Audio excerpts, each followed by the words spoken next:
Hello students, आज आपला question आहे write the following numbers using international numerals. आपल्याला इथं काही रोमन नंबर दिलेले आहेत, त्याचं कन्वर्जन आपल्याला इंटरनॅशनल न्यूमरल्स मध्ये करायचं आहे। तर ते आपण मागच्या व्हिडिओमध्ये आपण रोमन नंबर कसे करायचे ते पाहिलं। तर आता आपण इथे रोमन नंबरचे इंटरनॅशनल न्यूमरल्स मध्ये कसे लिहायचे ते पाहू।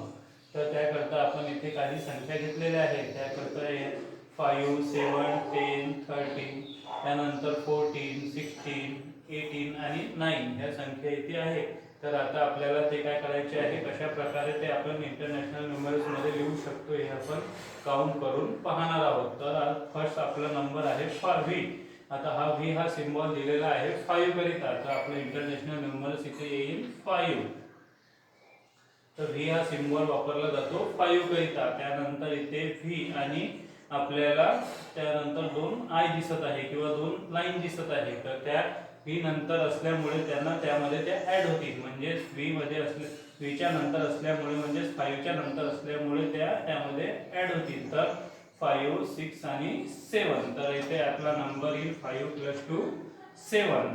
त्यानंतर आपल्याला x दिलेला आहे। x हा सिम्बॉल वापरला जातो 10 करिता रोमन न्यूमरल्स मध्ये। आपला आन्सर येईल इथं 10। त्यानंतर x नंतर 3 लाईन्स दिलेल्या आहेत। तर x नंतर आपण त्याला काउंट करू। तर x नंतर x म्हणजे 10 + 3 1 2 3 म्हणजे इथं आपला आन्सर येईल इथे 13। नेहमी लक्षात ठेवायचं, ज्या वेळेस राईट साइडला छोटा डिजिट दिलेला राहतो, राईट साइडला छोटा नंबर वापरला राहतो तो त्यामध्ये ऍड होतो, आणि लेफ्ट साइडला जर छोटा नंबर दिलेला आहे तो त्यामधून सबट्रॅक्ट होतो। तर त्यानंतर इथे दिलेला आहे फिफ्थ नंबरकडे पाहू आपण। तर इथे दिलेला आहे x i v। तर x म्हणजे 10 आणि i v म्हणजे 4। तर आपला आन्सर येईल 10 + 4 14। त्यानंतर x v आणि i। तर x v नंतर i, तर आपला आन्सर होईल x नंतर 10 + 6 म्हणजे 16। त्यानंतर x नंतर 18। तर आपला आन्सर होईल x नंतर 8 दिलेला आहे, म्हणजे x नंतर 5 + 6 7 8 म्हणजे त्याचा आपला आन्सर होईल 18।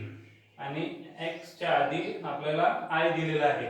तर x च्या आधी i असल्यामुळे तो त्याच्यामधून 1 सबट्रॅक्ट होईल, म्हणजे आपला आन्सर येईल 9। तर या प्रकारे आपण नंबरचे रोमन नंबरचे न्यूमरिकल्स मध्ये कन्वर्जन करू शकतो, आणि अशाच प्रकारे आपण काउंट करून आणखी पण रोमन नंबरचे न्यूमरिकल्स लिहू शकतो।